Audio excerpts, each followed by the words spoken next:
sebenarnya dari banyaknya permainan yang udah sempat dilewatin sama tim RRQ itu mungkin harus ada placement di area mid-nya sih, tapi gua nggak tahu sampai sekarang Cimomo masih tetap tidak ada penambahan amunisi dari segi mid laner, ditambah kita juga sekarang kan global ban pick rules gitu kan Cimomo. Iya, benar. Ini ada rules global ban pick yang sebenarnya juga mungkin udah ditunggu-tunggu ya sama teman-teman pecinta dari Unnerving sendiri. Kapan nih GBP akhirnya ini udah mulai resmi dimainkan juga di season yang ketiga kali ini. Yang dimana Ya. hero yang udah dimainkan di game yang sebelumnya itu nggak boleh dipakai lagi di game berikutnya karena cuma satu hero yang boleh dipakai di setiap matchnya. Dan nantinya udah untuk next game-nya udah otomatis bakal di-ban tuh, nggak boleh di-ban, nggak boleh di-pick juga selama durasi draft berjalan. Dan yang pastinya juga ada pembatasan penggunaan hero yang dimana diberlakukan itu untuk satu tim, bukan ke individual playernya gitu, Faris. Iya, benar. Dan kita lihat di sana udah ada 3 hero yang di-pick dan juga udah ada 4 hero yang di-ban. Liang of course karena di awal-awal mereka udah save beberapa permainan juga dengan Liang, karena gue lihat sebenarnya Liang ini adalah salah satu tipikal hero yang pick off banget. Dan Dharma lumayan sempat di respect sama Bigetron ketika mereka bertemu di WIB kemarin. Dan di awal-awal sekarang dengan first pick lu gunain hero Parasol di sini Arli, lalu lu juga punya dia plus Gun Enmo, ini udah menandakan bahwa Bigetron akan main safe di early game. Ini bakal sulit banget buat mereka main di awal game, tergantung dari nanti mereka pick Clash Laner dan juga junglernya. Lalu next things yang mau gue bahas di sini adalah dari RRQ. Dengan mereka mengamankan Bai, lalu Bai-nya juga ambil Yuhuan, dan kita lihat juga Nightmare Cup di sana gunain juga si Yuhuan plus juga ada Tachou, Tachou lagi. Ada Lady Sun. Lady Sun di sini sebenarnya bagus sih. Oke, aku take over dulu ya, Faris. Halo? Kedengeran gak karena suara kita gue? ngeliat juga dari RRQ mereka ambil Kara Yuhuan dan juga ada Ming. Jadi ada combo Lady Sun Ming ya di sini ya, yang mungkin RRQ sebenarnya nggak harus langsung keluarin sih sebenarnya untuk di game pertama, karena kan meskipun global pick Mingnya nih masih bisa di save mungkin untuk game kedua, game ketiga. Tapi kayaknya mereka mau keluarin di awal sih, Faris. Benar. Iya, itu dia. Gue lihat sebenarnya ada Lady Sun sama Ming, ini akan terjadi mirip-mirip kayak apa yang dilakuin sama Mahadewa. Dan ditambah mereka juga kan udah ngamanin Yuhuan pula ya. Jadi early advantage ada di tim RRQ saat ini, Cimomo. Dan gue lihatnya sebenarnya mereka punya laning phase yang kuat banget dari sisi farm lane-nya. Dan kita sempat juga ngelihat sebenarnya mid laner yang masih ditahan sama tim RRQ. Berarti ini bisa jadi pertanda juga versatility role yang masih ada dari Yuhuan-nya. Yuhuan bisa di mid dan Yuhuan bisa di jungle. Dan bahkan kalau misalkan dilihat dari properly playingnya tim RRQ, main RRQ ini pakai Yuhuan apa enggak, ini kemungkinan besar Yuhuan di mid lane akan keluar dari RRQ. Jadi dua-duanya masih safe untuk di sisi junglernya sih, Ci. Iya, jadi masih flex ya Yuhuan nih ya. Sebenarnya kalau ditaruh di area mid lane juga gak jadi masalah sih sebenarnya menurut aku, karena dia juga punya apa ya, mungkin punya satu kemampuan dia bisa clear cepat juga dari area minion mid lane-nya. Karena di posisi dari Bigetron mereka ngamaninnya Gun Enmo kan, jadi ya mungkin butuh waktu sedikit dari Gun Enmo untuk bisa nge-clear. Tapi dari RRQ mereka udah nutup ke arah Lam, mereka tutup ke arah Augran, Bigetron juga nutupnya ke arah Byron di sini. Mungkin lebih fokusnya biar kayak oke, lini depannya ini belum ketahuan siapa, karena sebenarnya dari RRQ mereka buka kartunya itu adalah Yuhuan kan, Yuhuan yang masih cukup flex. Jadi mereka nggak mau sampai ada satu badan lagi di depan, yaitu mungkin Byron-nya yang bakal ditutup. Tapi ala ini jadi kebuka banget sih sebenarnya, possible buat RRQ, tapi sepertinya Liu Bang yang akan jadi pilihan untuk Nightmare harusnya. Iya, betul. Kita lihat sebenarnya Nightmare dengan Bai not that bad. Dan apa yang dilakuin sama tim RRQ sekarang adalah pengamanan untuk farm laner-nya sebenarnya, Ci. Dengan mereka amanin Lady Sun dan juga Ming, mereka butuh satu tambahan badan di depan. Dan udah ada Lady Sun yang kemungkinan besar akan di-dive sama beberapa pihak di sini. Udah ada Jing dan juga Sunche, ini dua pilihan Clash laner dan juga jungler terbaik dari tim Bigetron. Dan bahkan kita lihat dengan permainan Jing, Daddy Q sempat carry wall team, ini udah biasa banget kita lihat sebenarnya. Tapi gue nggak tahu apakah ini akan terjadi lagi dengan format RRQ yang terbaru. Gue juga masih penasaran banget. Soleh aja di sini mau ambil Yuhuannya sebagai jungler atau Yuhuannya sebagai mid laner. Kalau misal mau diambil mid, mereka harus ambil hero yang anti diver. entah itu mungkin ada Lady Zhen atau bahkan Princess Frost. Yang paling penting di sini mungkin adalah Lady Zhen ya, karena mereka butuh nahan dua hero di sini karena ada Sun Ce dan juga ada Jing, dan ternyata Princess Frost ternyata yang betul akan dipick sama tim RRQ. Karena kalau misalkan gak ada hero yang delaying dua hero tersebut gitu ya dari tim Bigetron, itu pasti bakal gampang banget buat RRQ ke-punish. So untuk Yuhuan ambil di jungler, ini adalah advantage untuk tim RRQ sendiri sih. Iya, aku setuju banget sih dengan analisa dari Fiskalo juga, yang dimana emang Ya. mereka tuh butuh nahan mobilitas mungkin yang cukup cepat juga ya dari pemain-pemain Bigetron.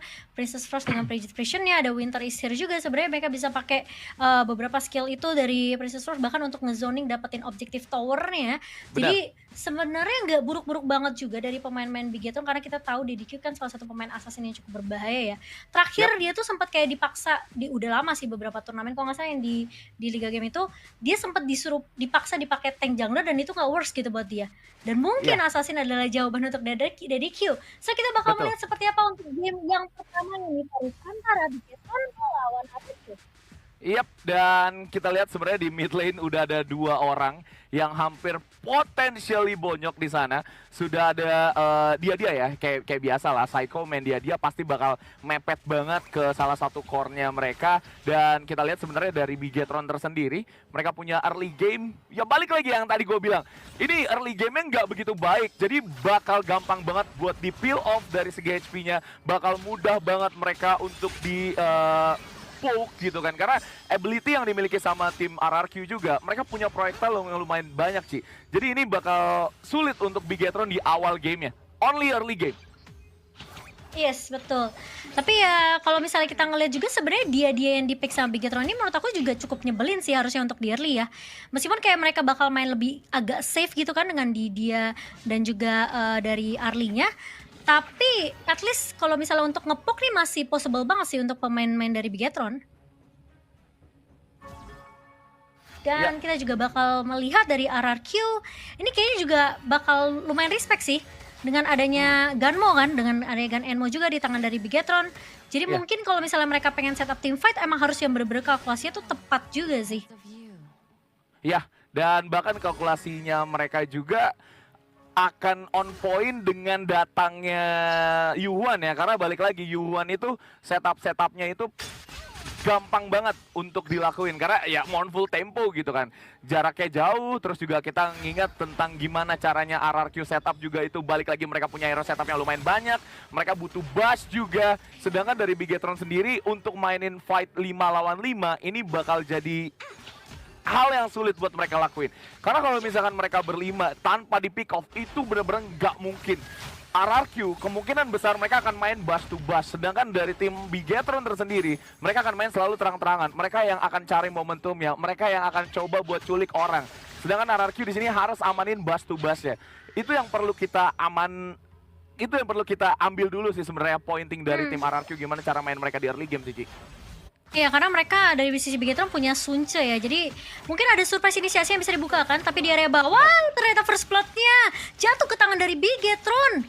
Setelah ada satu bolital step yang begitu manis ternyata dari Zaan, ngepanis ke arah QC tadi, Faris. Iya, itu dia, dan bahkan di bawah juga udah ada 4 player yang incoming dari tim Bigetron, dan ada set sail juga di sana yang akan dibuka untuk clearing wave dari seorang Taft, sedangkan itu udah ada 2 couple blades yang dibuang hanya untuk mengusir beberapa player dari tim RRQ. Ini lumayan banyak makan waktu ya dari Bigetron di area bawahnya. Yang gue takutin dari mereka di sini adalah Bigetron nggak bisa ngamanin buff dari si Tyrant-nya Ci buat di awal game. Karena ini bentar lagi, 30 detik lagi gitu kan. Mereka kalau misalkan bonyok di Tyrant sebelum Tyrant-nya up, ini bakal resikonya tinggi banget buat tim Bigetron. Sedangkan RRQ punya heal, ada juga di sana stun yang permanen juga yang akan langsung tertangkap dari seorang Niel. Gak akan bisa bertahan Niel sejauh itu. Otomatis Niel hero early game yang menurut gua early-nya bahkan gak gitu baik gitu kan. Akan mudah banget buat ditangkap Ci. Iya, apalagi tadi juga kena frozen ya, frigid vision-nya connect, dan bahkan dari Psycho QC. terpaksa menggunakan flash kali ini. Zan bakal coba dikejar. Satu flash yang Gila. begitu manis dari seorang QZ, dia bener-bener pede banget karena dia bawa Ming di situ Faris. Dia Iya. bawa Ming, jadi akan ada attack speed tambahan, damage-nya juga lumayan berasa sebenarnya Benar. dari seorang Lady Sun di sini. Jadi emang RRQ ini kelihatan mereka pede banget sih untuk early-nya sih. Mungkin yang kayak kamu bilang ya, karena mereka lebih pede untuk main blast to blast, mereka lebih pede untuk main skirmish gitu.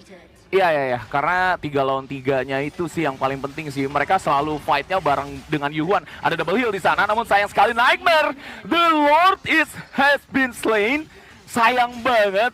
Lord Nightmare tertangkap dan bahkan itu instant kill kalau bisa gue bilang dengan 2 player yang cukup dikirim ke atas bisa numbangin Liu Pang, karena itu udah hal wajar banget ya Ci ya. Kalau misalnya kita ngelihat Liu Pang mudah untuk dipunish, ditambah Liu Pangnya juga di sini udah mode support banget dengan 2 lawan 1. Ini jadi pertanda buruk kalau misalkan RRQ mau ngelanjutin lagi. Tapi ketika mereka objektifnya adalah tower, seharusnya Bigatron akan lepas di bagian Clash Lane-nya. Karena Clash Lane-nya mereka udah dapat 1 kill, ditukar dengan 1 Outer Tower. Ini jadi kerugian yang lumayan besar untuk tim Bigatron sih. Dan bahkan 1 kill-nya juga bukan hero Clash Laner yang hero core gitu. Kayak Mayan yang early game-nya emang galak banget. Enggak, dan bahkan sekarang ada Nightmare lagi yang ketangkap. Bitter Farewell di sana hampir nempel juga menuju ke seorang Nightmare Cup, namun sayang banget harus pulang ke belakang. Dan ini bakal balik lagi Rex Regum Keon yang sudah mendapatkan 1 objektif pertama di dalam game. Kemungkinan besar ini akan kegulung di mid game yang menjadi milik mereka lagi untuk yang kedua. Iya, tapi bagusnya Bigetron ya, mereka tahu Liu Bang ini bukan hero buy one, tau nggak? Jadi Bener. mereka punish terus Liu Bang ya. Mereka cari celahnya tuh di landingnya si Nightmare. Dan ya mau nggak mau dia jadi samsak doang sekarang, mau nggak mau dia cuma buying time, dia pakai flashnya untuk defensif.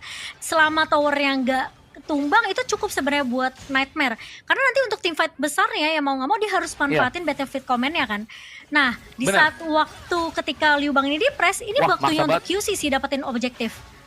Iya, ini lumayan maksa sih sebenarnya dari Bigatron ketika mereka nggak bisa dapetin set sale yang perfect. Mereka harus main aman dulu. Dan ini ada meta double heal juga ya yang diamanin sama tim Rex Regum Keon. Jadi early game heal itu bener-bener OP banget guys. Apalagi di 4 menit pertama Blazing Cap itu nggak ada di dalam game. Dan bahkan di sana udah akan langsung coba untuk maju dengan Rolling Rated. Tapi double couple blaze dan bahkan dengan Illusion Shattered berhasil menumbangkan seorang Lady Sun dan Rex Regum Keon. Mereka menarik mundur. Mereka udah hilang 1 hero core mereka. QC C-nya itu core guys. Dan bahkan ada 663 juga yang akan menjadi makanan selanjutnya. Bigetron mendapatkan 2 kill, ditambah itu dua-duanya laner yang hilang. Dan on the way, Rex Regum Keon akan hilang 1 lagi nih kayaknya. Karena Yuhuan masih bersikeras untuk mendapatkan Crimson Golem-nya. Dan ternyata masih menjadi milik mereka, Cimomo. Iya, tadi Psycho bener-bener komit banget sih. Dia coba untuk sampai flash ya, dapetin ke arah QC dan juga 663 karena emang hitungannya mahal, tapi set sale menabrak ke arah Nightmare Cup di area atas. Cuma Nightmare memang selama dia nggak team fight 5 dia nggak akan paksa buat 1 versus 1, 1 versus 3. Bener. Karena dia tahu itu bakal jadi ngasih apa ya, ngasih pundi-pundi buat pemain-pemain Bigetron. Untungnya Bay di sini masih punya Nening Soro, jadi nggak mudah juga untuk ditumbangkan. Kecuali mungkin timingnya nggak pas ya dari Aneni Sore mungkin masih cooldown, Bay bisa aja di pick off oleh pemain-pemain dari Bigetron. Tapi emang lumayan mahal sih semenjak QC dan juga 663 tadi tumbang ya. Ini Bigetron Benar. lumayan naikin tempo permainannya tuh Fiska. Benar, benar, benar. Ini tinggal kita lihat gimana Zan Q atau Daddy Q bisa ambil kesempatan lagi. Karena tadi tuh kesempatannya di-create sama Jing ya. Jing yang udah semangat kayak gitu otomatis akan di follow up sama teman-temannya. Dan ditambah damage output yang gila dari Neil dengan dia udah jadi SOR dan bahkan set sale-nya perfect banget. Langsung membuka satu Anerik Soro tapi sayang banget gak bakal bisa keluar. Dan bahkan Mirror Domain-nya itu terlalu mengerikan di tengah-tengah choke point dari Rex Regum Keon. Escape pathway-nya bener-bener minim banget. Itu bikin RRQ hilang 663 untuk yang kedua kalinya. Tertangkap basah. Ini bikin Bigetron bisa dapat momentum yang berulang-ulang. Ditambah mereka adalah hero late game ya Ci ya. Karena dengan adanya winning condition di late game, terus early-nya mereka nggak gitu kesulitan, ini malah bikin mereka jauh lebih enak gitu. Ini kayak ibaratnya dari Jakarta ke Surabaya lewat tol, dan itu adalah Bigetron Ci. Mulus banget, mulus ya. Iya. Lancarnya ya. Sebenarnya udah nge-pin flash. Jadi udah nasib dia itu sebenarnya nyangkut di mirror domainnya si Zankyu ya. Jadi ya emang Yap, sulit betul. sebenarnya, dia nggak punya flash, dia nggak punya escape mechanism lain. Dia mungkin cuma bisa nahan aja pakai Frigid Prison, tapi kalau Frigid Prison yang nggak connect ya udah pasti. Tadi Bigetron juga banyak banget Iya. pemain-pemain lainnya yang nge-follow up Zankyu. Wah, Jadi udah nggak punya chance buat bertahan tadi dari 663. Dan sekarang dari iya. RRQ kelihatannya jadi malah nggak yang terlalu apa ya, nggak yang terlalu pasti-pasti banget nih kemenangan di game pertama ya. Meskipun mereka sempat leading, tapi kalau kita Oh lihat my sekarang god. Bigetron udah bisa pegang momentum juga oke-oke banget sih. Masih oke banget buat Bigetron Iya, untuk bisa balikin keadaan. betul betul. Ini Gunmo-nya Ih, jauh banget. bukan apa ya? Gunmo-nya bentar lagi udah Savant's Red gitu, Ci. Maksud gua Hmm. SOR aja adalah salah satu item core yang bikin Niel dengan couple blade dan juga dia punya ultimate gitu kan. Itu pasti bakal dapat ada 1 kill lah at least. Dan ini bentar lagi Savant's Red akan ada 35% tambahan magic damage yang di deal sama si Niel-nya. Dan ini bisa jadi nightmare sendiri buat si QC dan juga 663 karena dua target tersebut lah yang killable sama si Niel-nya. Dan ini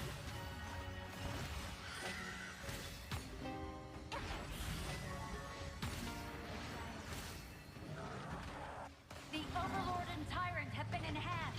Cannons moving out.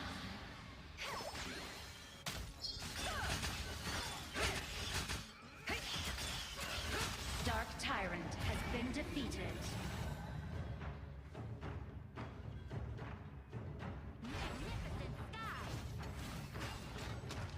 perlu Hanya ini nggak lepas gitu, nggak efeknya tuh nggak lepas buffnya dari bener, QC. Tapi kalau bener. misalnya team fight-nya juga nggak rapi buat Rexagum Keon, Liu Bangnya posisi Si- battlefield-nya timing nggak pas, itu Ji. bakal GG banget sih. Tapi Mirror Domain bakal coba dibuka dan masih bisa menyelamatkan diri tentunya. Blue team. Look Dia at the langsung damage. teleport ke arah Bai, tapi damage-nya terlalu sakit sih. Tapi bakal coba Look dimajuin at that. kali ini. Masih ada Anenisa dan seorang Bai. Dan masih Bai. mencoba untuk bertahan dan Bai-nya masih bisa survive. Sayangnya, set cell-nya juga nggak connect. Tapi sepertinya Bigetron nggak mau ngejar terlalu jauh kayaknya Faris. Iya, Bigetron udah tahu. Ya kalau misalkan main Jing pasti nunggu ultimate banget lah, Ci. Kalau misalkan Jing yang nggak punya ultimate itu pasti bakal chaos banget sih di tengah-tengah dia. Cuman pakai skill 1, skill 2 balik udah. Dan bahkan Requiem Keon mereka masih bisa defense inner towernya. Yang tadinya mereka punya plan main 4 di atas, 1 di bawah. Nightmare-nya langsung buka battlefield comment, itu plannya langsung buyar, Ci. Dan ini yang bisa dimanfaatin sama Bigetron ketika plan tersebut udah nggak bisa jalan, RRQ itu udah nggak punya step lagi, mereka nggak bisa misahin Iya. lagi Nightman sebagai salah satu split pusher, dan bahkan ada Psycho di sana yang maju di tengah-tengah. Sayang banget dia belum buka ultimate tapi udah tumbang secara cepat. Bigetron harus main agak sedikit lebih teliti sih karena dengan timing ultimate Nightmare yang udah ready, dan itu kayak udah tahun lalu banget nggak sih Nightmare ultimate-nya tadi yang gagal ya kan, diculik sama Zankyu gitu. Kayak maksudnya jangan aneh-aneh dulu Psycho. Tapi Psycho emang pemain yang cukup agresif sih. Dia tuh kayak Bener. tipe yang nggak takut sebenarnya. Ya. Dia tuh ya kadang jadi pedang bermata dua ya, Eris ya menurut aku ya. Kayak kalau misalnya kalkulasi lu salah udah pasti GG. Hitungannya kayak gini jadi tumbang gitu, jadi nyetor nyawa sebenarnya. Benar. Pedang bermata dua. Setuju. Soalnya hero-heronya Bigetron juga pedang bermata dua semua, Ci. Kayak ibaratnya nih ya, Tafs main tanpa set cell nggak kena. Itu kan pedang bermata dua juga gitu kan. Menguntungkan lu Bener-bener. punya semi global presence yang movement speed tinggi, terus lu bisa explore map dengan ultimate tersebut. Tapi kalau misalkan nggak gitu guna, itu akan jadi pedang bermata dua juga. Begitu juga dengan Zankyu. Hero-nya pakai Jing. Kalau misalkan dia keluar dari Mirror Domain, itu bakal nggak ada efek reset yang dihasilkan dari si hero Jing tersebut gitu. Jadi full resiko dari tim Bigetron sebenarnya. Mereka main dengan resiko yang lumayan tinggi, jadi udah hal yang wajar banget kalau misalkan sekarang mereka udah kehilangan 1 orang hampir, dan di belakangnya ada Sarah Tough yang berhasil menyumbangkan 1 kill kembali, dan Triple Six harus pulang ke belakang. Nampaknya Tough masih bisa pulang juga di sana dengan Wave Render, dan sampai saat ini RRQ masih hanya mengamankan Zankyu saja, karena memang tadi Zankyu harus maju, karena itu kalau Tafs nggak maju itu bakal hilang 3 mereka bisa-bisa. Iya, tapi ini seru banget sih. Gila, mereka fight terus sih. Mereka fight terus. Tapi sayangnya tadi Tough tuh nggak berhasil dapetin 663 karena sempat ketahan Benar. juga sama entah Winter is Here atau dia kena Frigid Prison, kena Ya. efek Frozen, jadi kayak gagal eksekusinya dari Tough dan masih bisa di cover juga sama Nightmare. Jadi emang what a nice cover sih. Kalau kita ngeliat instant replaynya, emang Tough tadi sebenarnya udah bagus banget nabraknya set cell-nya, tapi yang Bener. tumbang cuma si Soleh. Jadi posisi dari si QC-nya tuh masih cukup aman dan Nightmare masih bisa nge-cover. Cuma emang kelihatan Arki tuh mainnya bener-bener hati-hati banget. Meskipun kayak Iya. mereka tadi berhasil dapetin Zankyu ya, tapi ingat Iya. mereka nggak berhasil untuk dapetin Zaan tadi. Karena Zaan itu kelihatan tadi low banget sebenarnya dan udah disengage. Jadi emang begitu sebenarnya udah nggak mau paksa fight tadi. A tower. Wah, gila ini mau dipaksa lo tim fight ya. Dan lu lihat di sana di Gila. tengah-tengah QC. One and only core from Rex Regum Counter tangkap. Dan Bigetron bisa meratakan mereka satu persatu. Sebentar lagi Anerik Soro dibuka. Namun Taps masih mengejar dengan Wave Rendernya. Dan incoming Typhoon yang pertama miss. Double kill dari Zan di lain sisi. Dan ini akan langsung di-push di mid lane. Ini Bai, kalaupun dia nggak nge-kill nggak masalah. Yang penting dari seorang Taps bisa membuying time. Dan Bai pun akan dikejar oleh Nip dengan Freshly Forged dan juga Couple Blade. What a nightmare. Dan Bigetron pun akan melakukan endgame karena kristalnya terekspos kali ini Cimomo. Gila itu what a nice execution sih dari Bigetron Gila. waktu di area Tyrant-nya ya, river bawah. Itu penting banget karena kelihatan sih Bigetron ini nggak ragu. Mungkin seperti yang tadi Faris bilang ya, mereka tuh harus benar-benar all in. Kalau misalnya nggak eksekusinya gagal udah pasti ente. Jadi ketika mereka punya set cell itu emang kunci fightnya di situ dan harus langsung di follow Bener. up. Dan pas ketika nabrak set cellnya ke arah QC itu udah sulit banget buat RRQ karena udah pasti nggak ada dealing damage yang benar-benar signifikan kan dari tim RRQ. Iya, setuju sih. Karena gimana ya, gue ngeliatnya sebenarnya dari tim Bigetron sendiri ya, mereka line up late game yang dari awal itu udah ada 3 hero gitu. Sedangkan dari tim RRQ itu mereka lebih ke main Ming dan juga Lady Sun. Dan bahkan kita udah lihat shadow pick-nya di awal itu adalah Yuhuan gitu kan. Yuhuan hero yang bagus, tapi dia not a purely tank. Walaupun dia bikin Giant Script, tapi itu nggak akan berpengaruh banyak dari segi impact-nya dia di frontliner gitu kan. Jadi frontlinernya RRQ ini cuma satu, dan dia punya core cuma satu juga, yaitu adalah QC. Kalau misalkan QC-nya udah hilang pas kayak tadi rekaman di Tyrant yang terakhir, itu Bigetron tanpa perlu pakai Tyrant juga udah menang, Ci. Iya sih, itu tinggal butuh satu setup team fight yang bagus banget sih buat Bigetron. Kayak posibilitas mereka untuk menangin war 5 lawan 5 kayak yang Faris bilang itu gede banget dari Bigetron. Tapi ya lagi-lagi ya emang Zankyu tuh dengan Jingnya sih gila banget sih. Ih, Ci, lu lihat dia sampai bikin ominous premonition itu udah kurang tryhard apa gitu. Kayak maksudnya Respect lu ya. harus main di tengah-tengah banyak orang dan jadi frontliner juga. Itu kan PR yang gede banget ya. Dan ini adalah habit yang biasa kita tonton gitu. Kalau misalkan Zankyu main dan Zankyu harus berada di posisi yang situasional gitu. Nah, ini adalah salah satu rekaman posisi Zankyu dengan mode situasional. Jadi dia main Jing nggak fully damage, karena kalau misalkan main Jing fully damage itu pasti bakal sakit banget. Dan dia tahu hero yang akan dia dive adalah physical hero, sehingga dia bikinnya ominous premonition. Dan bang, kenapa kok dia nggak bikin succubus clock? Padahal mostly 4 damage dealer dari tim RRQ itu adalah magic. Karena menurut gue itu nggak penting. Karena apa yang ditargetin sama Zankyu adalah part paling pentingnya, Cimomo. Iya sih, setuju ya. Sebenarnya dia juga udah cukup sakit sih. Dia punya Starbreaker juga tadi yang aku lihat ya. Jadi emang sebenarnya udah ada physical pierce yang lumayan sakit sebenarnya dari Zankyu sendiri. Jadi dia sisi defensifnya ada, tapi dari sisi ofensifnya tuh juga ada. 16% memang damage deal yang dikeluarkan. Tapi kalau kita ngelihat persentase perbandingannya ya, ini almost rata semua dari Bigetron. Zaan dapetin space yang cukup banyak di area belakang. Nia udah pasti bukan jadi damage dealer yang maju-maju ke arah depan kan, karena dia pasti bakal nemenin posisinya Zaan di sini. Dan lini depannya tuh udah cukup banget dengan satu Sunce. Terus ya ada Psycho gitu kan. Jadi emang kombonya Bigetron tuh bagus banget, apalagi dikombo sama Destinate Counter ya. Wah itu udah enak banget sebenarnya buat tim fightnya RRQ. Tapi aku setuju sama Faris, yang dimana RRQ ini nggak cukup cuma bawa atau liubang tuh nggak cukup. Betul.